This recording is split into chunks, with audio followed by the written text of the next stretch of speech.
tema hablar un poquito de la violencia en el fútbol, que para eso lo habíamos citado especialmente a Daniel Hipper, lo tengo en línea, y escribí esta columna que les menciono para nuestra web, www.abordajes.blogspot.com.ar. Daniel gentilmente escribía Fútbol y Muerte. Daniel, buenas tardes. Fernando saluda. ¿Cómo anda?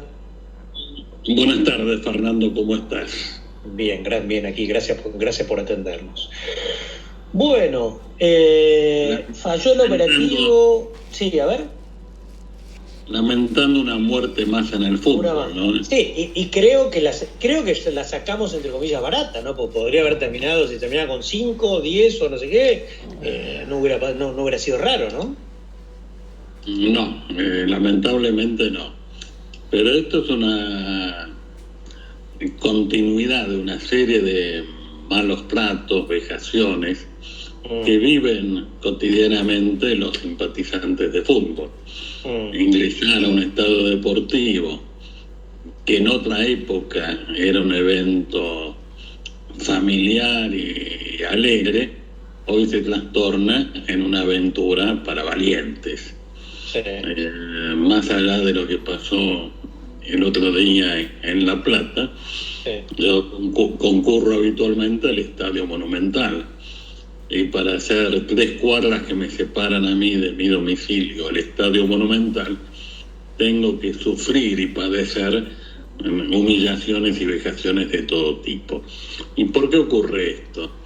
Porque lamentablemente cuando surge un problema, la solución que se implementa lo agrava. Y se generó en la Argentina lo que yo llamo el negocio de la seguridad. Los clubes de fútbol pagan hoy cifras elevadísimas, muy importantes en materia de seguridad. Y lo que recibimos a cambio es maltrato, que la policía apalee al público espectador, vulnere los derechos y garantías de cada ciudadano, y los clubes perdemos patrimonialmente porque no es la seguridad que queremos y buscamos. Tenemos que volver a prácticas históricas. Los violentos en el fútbol hoy por hoy están identificados, y si hubiera un caso que no fuera el tal, con la tecnología moderna es fácilmente identificable. Pero este tipo de operativos están montados para justificarse a sí mismos, no para dar garantías al público. Entonces lo que señalo es que hay que terminar con esta forma de llamar policías para que nos peguen. Tenemos que volver al orden natural de asistir con alegría a un espectáculo deportivo. ¿Vos imaginás ir a Disneylandia, por ejemplo, y tener que pasar por semejante control, que maltrato por parte de quien en teoría debe custodiarte? Esto es algo impensable. Lo mismo pasa para un cine, un teatro. ¿Qué es lo característico que tiene el fútbol? La multitud. Y la multitud no existe únicamente en un estadio de fútbol. La multitud está en los medios de transporte, está en actos políticos, está en un sinnúmero de eventos. Y no hace falta tantas policías para controlar a la multitud. Normalmente basta eliminar, en el caso del fútbol, el factor que ha convocado a los violentos, que son los negociados del fútbol. Y en este sentido recuerdo que en el año 2008 presenté 2 proyectos de ley que no fueron atendidos nunca por la Cámara de Diputados, para, por un lado, proteger el patrimonio de las instituciones deportivas, que son lamentablemente saqueadas de manera permanente, y también para castigar fundamentalmente a quienes financian a los violentos, porque los violentos en el fútbol operan porque son financiados por determinados sectores con fines espurios, normalmente para conservar el poder o conquistar el poder, y a partir de ahí poder administrar sin rendir cuentas y en forma defraudatoria los grandes recursos que genera el fútbol argentino. Y entonces hoy vemos dirigentes ricos y clubes pobres. Y esta es una constante que se repite.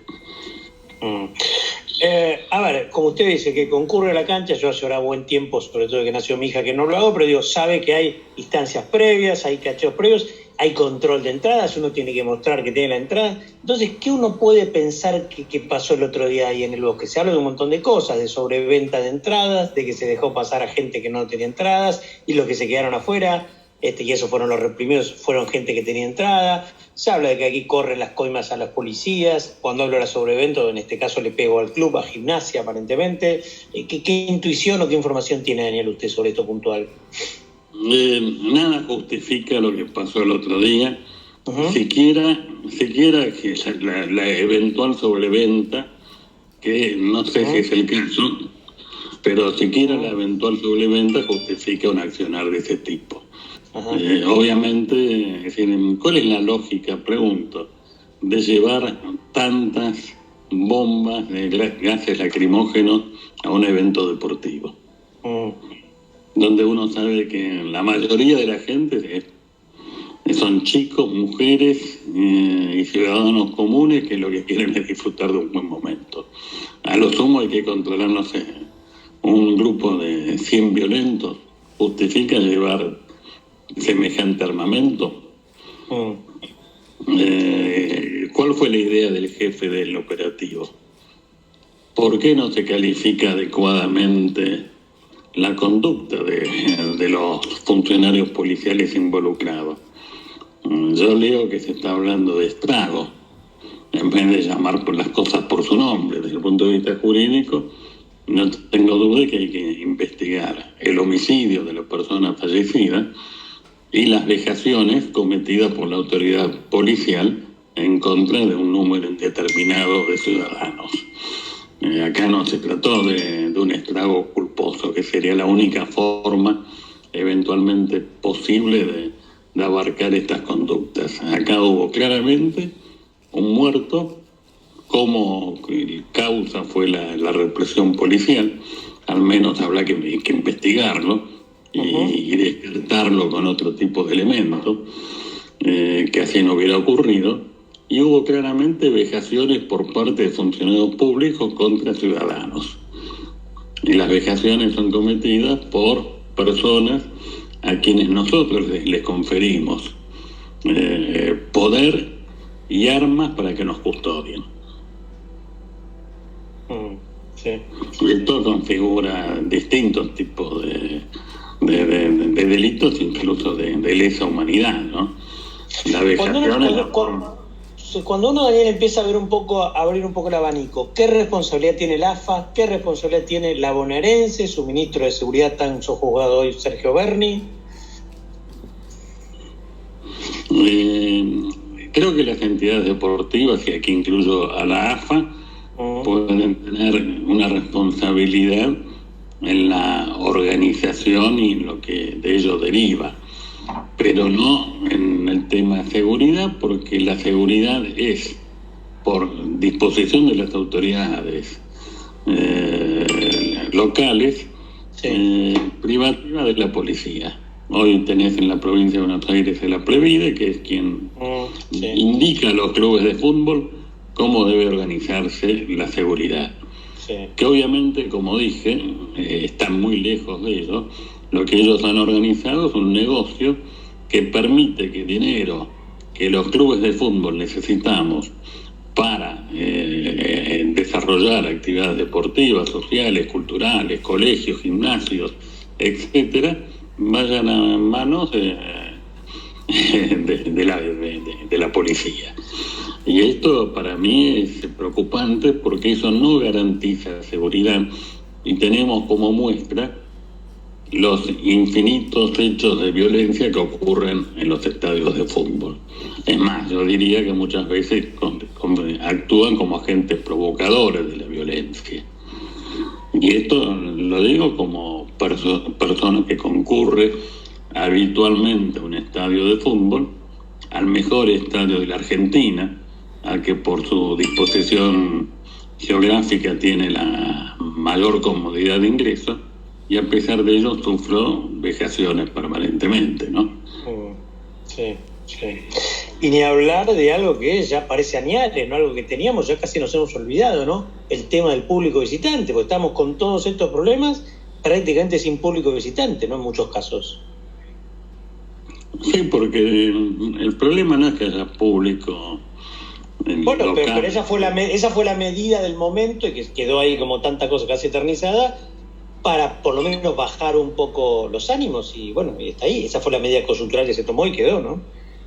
Pero te lo dije al inicio de nuestra charla, se adoptan medidas que en vez de solucionar el problema los agravan. Sí. No es uno puede, de hecho me ha pasado a lo largo de mi historia, he ido a la Bombonera, he gritado los goles de River y no he tenido mayores inconvenientes que los propios comentarios que uno puede esperar en una cancha de fútbol. Es cierto que hoy todo esto ha cambiado, estoy hablando a lo mejor de 20, 30 años atrás. Hoy ha cambiado porque se utilizan los violentos como brazo armado. Hay recursos económicos que salen de los clubes y esto no se investiga.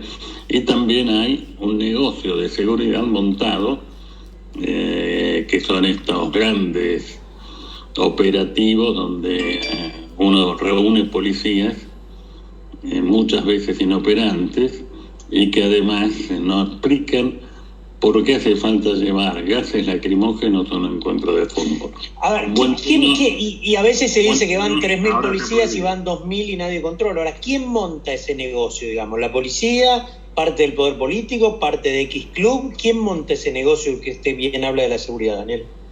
En verdad eso fue montado por el Estado, porque es un modo que tiene el Estado de pagarle un poco mejor a policías mal pagos. Esta es la realidad también. Comprendo. Sí. Los adicionales, digamos, y demás. Sí. Viéndome del lado de la gente policial, a quien uno valora y comprende el esfuerzo que hace en su tarea cotidiana y que está arriesgando su vida, y es mal pago. Está mal pago la gente policial, el médico, el enfermero y el maestro y tantos otros que brindan servicios indispensables para nuestra sociedad. El policía arriesga su vida y bueno, se inventó que los clubes de fútbol paguemos adicionales. Es un modo de mejorar su salario. Pero se ha creado un problema. Totalmente. Daniel, un gusto como siempre y muchísimas gracias. Un gran abrazo, Fernando. Abrazo grande. Y mis condolencias a la familia de la persona fallecida y un fuerte abrazo a todos los heridos. Ni hablar. Muchas gracias, Daniel. Daniel Kiper en Construcción Plural. Lo decíamos y también invitamos a leer la columna de Daniel en nuestra web allí, Abordajes. Bien.